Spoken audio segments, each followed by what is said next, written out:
నమస్కారం సిటీ వార్తలకు స్వాగతం. బంగాళాఖాతంలో ఏర్పడిన అల్పపీడన ద్రోణి ప్రభావంతో రాష్ట్ర వ్యాప్తంగా భారీ వర్షాలు కురుస్తున్నాయి. రాష్ట్ర వ్యాప్తంగా వాతావరణ శాఖ రెడ్ అలర్ట్ ప్రకటించింది. ఉరుములు పిడుగులతో కూడిన వర్షాలు పడతాయని, ప్రజలు అప్రమత్తంగా ఉండాలని అధికారులు హెచ్చరించారు. మత్స్యకారులు సముద్రంలోకి వేటకు వెళ్లవద్దని తెలిపారు. గుంటూరులోని పలు ప్రాంతాలు జలమయమయ్యాయి. వాతావరణ శాఖ హెచ్చరికల దృష్ట్యా పాఠశాలలకు కలెక్టర్ సెలవులు ప్రకటించారు.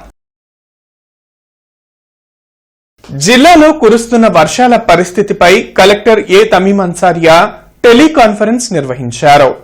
జిల్లాలో ప్రస్తుతం కురుస్తున్న వర్షాల పట్ల జిల్లా యంత్రాంగం అప్రమత్తమైంది. వర్షాల వలన పాఠశాలలు, అంగన్వాడీ కేంద్రాలకు సెలవులు ప్రకటించింది. వర్షాల పట్ల జిల్లా యంత్రాంగం అప్రమత్తంగా ఉండాలని జిల్లా కలెక్టర్ ఏ తమీం అన్సారియా అధికారులను ఆదేశించారు. గండిపడే అవకాశం ఉన్న వాగులు, వంకలు, చెరువులను నిరంతరం పర్యవేక్షణ చేయాలని ఆదేశించారు. లోతట్టు ప్రాంతాల ప్రజలకు అవసరం మేరకు సురక్షిత ప్రాంతాలకు తరలించాలన్నారు. పంటలు రక్షించుకునే విధంగా రైతులకు తగు సూచనలు జారీ చేయాలన్నారు. పిడుగుపాటుపై ప్రజల్లో అవగాహన కల్పించాలని జిల్లా కలెక్టర్ చెప్పారు. వర్షాలు కురిసే సమయంలో చెట్ల కింద, నీటి వసతులకు దగ్గరగా ఉండకూడదని తెలిపారు. జిల్లా కలెక్టర్ కార్యాలయంతో పాటు డివిజన్, మండలాల్లో కంట్రోల్ రూమ్లు ఏర్పాటు చేయడం జరిగిందని జిల్లా కలెక్టర్ చెప్పారు. జిల్లా కలెక్టర్ కార్యాలయంలో 086322340144 ఫోన్ నెంబర్తో కంట్రోల్ రూమ్ పనిచేస్తుందని చెప్పారు. ప్రజలు సమాచారం అందించవచ్చని, సమాచారం పొందవచ్చని తెలిపారు. ఈ సమావేశంలో జిల్లా రెవెన్యూ అధికారి ఎన్ఎస్కే కాజావలి, జిల్లా అధికారులు, తహసీల్దార్లు తదితరులు పాల్గొన్నారు. ఎల్వీఆర్ అండ్ సన్స్ క్లబ్ ఆధ్వర్యంలో AP billiards and snookers ranking tournament ప్రారంభమైంది. నవంబర్ 3 వరకు జరిగే ఈ పోటీలను శాప్ ఏపీ చైర్మన్ రవినాయుడు ప్రారంభించారు. బిలియర్డ్స్ అండ్ స్నూకర్స్ క్రీడకు రాష్ట్రంలో ప్రాచుర్యం కల్పిస్తూ పోటీలు నిర్వహించడం అభినందనీయమని అన్నారు. శాప్ కూడా ఈ క్రీడను ప్రోత్సహిస్తుందని చెప్పారు. కార్యక్రమంలో మైనేని బ్రహ్మేశ్వరరావు, యాగంటి దుర్గారావు, మల్లి, వనుకూరి శ్రీనివాసరెడ్డి తదితరులు పాల్గొన్నారు. ఈ ర్యాంకింగ్ టోర్నమెంట్లో 200 పైగా ఎంట్రీస్ కూడా రావడం ఇదొక మంచి పరిణామం.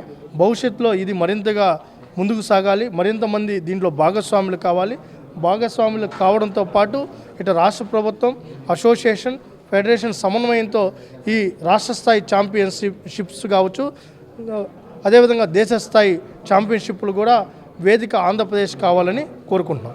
నకిలీ మద్యం మూలాలు వైసీపీ నేతలు చుట్టూనే ఉన్నాయని ఎమ్మెల్యే నసీర్ అహ్మద్ ఆరోపించారు. విచారణలో గత ప్రభుత్వంలో జరిగిన మద్యం అక్రమాలు బయటపడుతున్నాయని చెప్పారు. మంగళగిరిలోని టీడీపీ కేంద్ర కార్యాలయంలో ఆయన మాట్లాడారు. పేద విద్యార్థులకు మేలు చేసేందుకు పీపీపీ విధానంలో వైద్య కళాశాలలు అభివృద్ది చేస్తూ ఉంటే వైసీపీ తప్పుడు ప్రచారం చేయడం దురదృష్టకరమన్నారు. పెండింగ్లో ఉన్నటువంటి 10 మెడికల్ కాలేజీలను పీపీపీ పద్ధతిలో చేపట్టాలనేటువంటి ఆలోచన చేసి దాదాపు రాబోయేటువంటి 2-3 సంవత్సరాల్లోనే 1750 మెడికల్ సీట్లను అందుబాటులో తీసుకొని వచ్చేటువంటి కార్యక్రమాన్ని ఈరోజు ఎన్డీఏ ప్రభుత్వం చేపట్టినటువంటి పరిస్థితులు మనందరికి కూడా తెలుసు. విధ్వంసానికి మారుపేరుగా ఉన్నటువంటి వైసీపీ పార్టీ జగన్మోహన్ రెడ్డి గారి నాయకత్వంలో ఈరోజు ఏ విధంగా దుష్ప్రచారం చేస్తూ ఉన్నారో మీ అందరం కూడా చూస్తూ ఉన్నాం. ప్రైవేట్ సంస్థలకు శాశ్వతంగా భూమి ఇస్తారని చెప్పి అబద్ధాలు మాట్లాడుతున్నటువంటి పరిస్థితులు ఉన్నాయి. ఈరోజు జియోఎంఎస్ నెంబర్ 590లో క్లియర్గా మెన్షన్ చేయడం జరిగింది. ఇది కేవలం లీజు పద్ధతిలోనే వారికి భూములు అప్పచెప్పి 33 సంవత్సరాలు దాన్ని అభివృద్ధి చేసేటువంటి కార్యక్రమం. వర్షాల నేపథ్యంలో కలెక్టర్ తమీం అన్సారియా కార్పొరేషన్ అధికారులతో కలిసి పలు ప్రాంతాలలో పర్యటించారు. 3 వంతెనలు కంకరగుంట ఆర్యూబీ వద్ద పరిశీలించి నీరు నిల్వ ఉండకుండా చర్యలు చేపట్టాలని ఆదేశించారు. కార్పొరేషన్ అధికారులు నిరంతరం అప్రమత్తంగా ఉండాలని సూచించారు. వర్షాలు ఎడతెరిపి లేకుండా కురుస్తున్న నేపథ్యంలో ట్రాఫిక్ సమస్య లేకుండా చూడాలని కలెక్టర్ తెలిపారు. నగరంలో కురుస్తున్న భారీ వర్షాల వలన ప్రజలు ఇబ్బంది పడకుండా ఉండేలా చూడాలని అధికారులను ఎమ్మెల్యే గళ్లా మాధవి ఆదేశించారు. కంకరగుంట 3 వంతెన వద్ద నీరు నిల్వ ఉండకుండా ఎప్పటికప్పుడు మోటార్లతో నీటిని తోడాలని ఎమ్మెల్యే గల్లా మాధవి ఆదేశించారు. ట్రాఫిక్ పోలీసులు, మున్సిపల్ సిబ్బంది అప్రమత్తంగా ఉండి ప్రజలకు ఇబ్బంది లేకుండా చూడాలని ఎమ్మెల్యే గల్లా మాధవి సూచించారు. ప్రజలు తగు జాగ్రత్తలు తీసుకోవాలని గల్లా మాధవి కోరారు. మరో 2 రోజులు భారీ వర్షాలు కురిసే నేపథ్యంలో జీఎంసీలో 24 గంటలు పనిచేసేలా కాల్ సెంటర్ను ఏర్పాటు చేశామని కమిషనర్ పులి శ్రీనివాసులు తెలిపారు.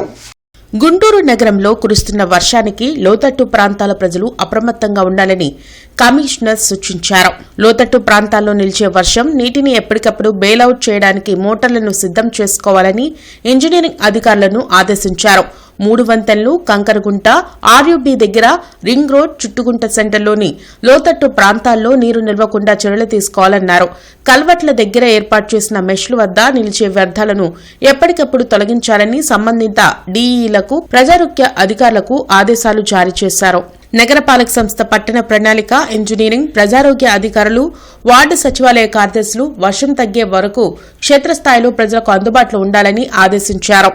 నగర ప్రజలు త్రాగునీటిని కాచి చల్లార్చుకుని త్రాగాలని, ఎక్కడైనా వర్షాల వలన సమస్యలు ఎదురైతే 24 గంటలు అందుబాటులో ఉండే GMC call centre number 0863234510 call చేయవచ్చని కమిషనర్ తెలిపారు. మెడికల్ కళాశాలల ప్రైవేటీకరణను వ్యతిరేకిస్తూ వైఎస్సార్ కాంగ్రెస్ పార్టీ చేపట్టిన కోటి సంతకాల ప్రజా ఉద్యమం కొనసాగుతోంది.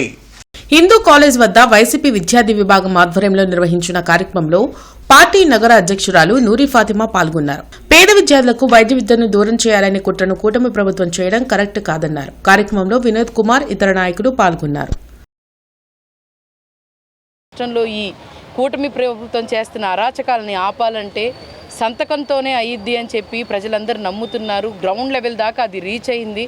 ఈరోజు మేము స్టూడెంట్స్ని వాళ్ళతో ఇంటరాక్ట్ అయితే వాళ్ళు మా భవిష్యత్తుని ఏదో ప్రభుత్వం వచ్చి, ఏదో కూటమి ప్రభుత్వం వచ్చి లాక్కుంటానంటే మేము ఎలా ఒప్పుకుంటామని చెప్పి వాళ్ళు చెప్పటం నిజంగానే మాకు ఒక పాజిటివ్ వైబ్గా ఈ రాష్ట్రానికి రానున్న రోజుల్లో జగన్మోహన్ రెడ్డి గారు 2029లో రావటం ఘంటాప్రదంగా నిజంగానే వాళ్ళందరూ భవిష్యత్తు గురించి జగన్మోహన్ రెడ్డి గారు ఆలోచన చేస్తున్నారని చెప్పి వాళ్ళు కూడా ఆలోచించటం చాలా సంతోషంగా ఉంది. డైరెక్టరేట్ ఆఫ్ స్కూల్ ఎడ్యుకేషన్ లో ఐటీ సెక్షన్ ఆఫీసర్ గా విధులు నిర్వహిస్తున్న రమేష్ తన దాతృత్వాన్ని చాటుకున్నారు.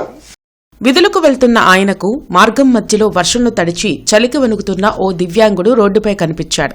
దీంతో ఆయన తన రెయిన్ కోట్ ని ఇవ్వడంతో పాటు కొంత ఆర్థిక సాయం చేశారు. ఈ సాయంకు ఆ దివ్యాంగుడు ఆయనకు కృతజ్ఞతలు తెలిపారు.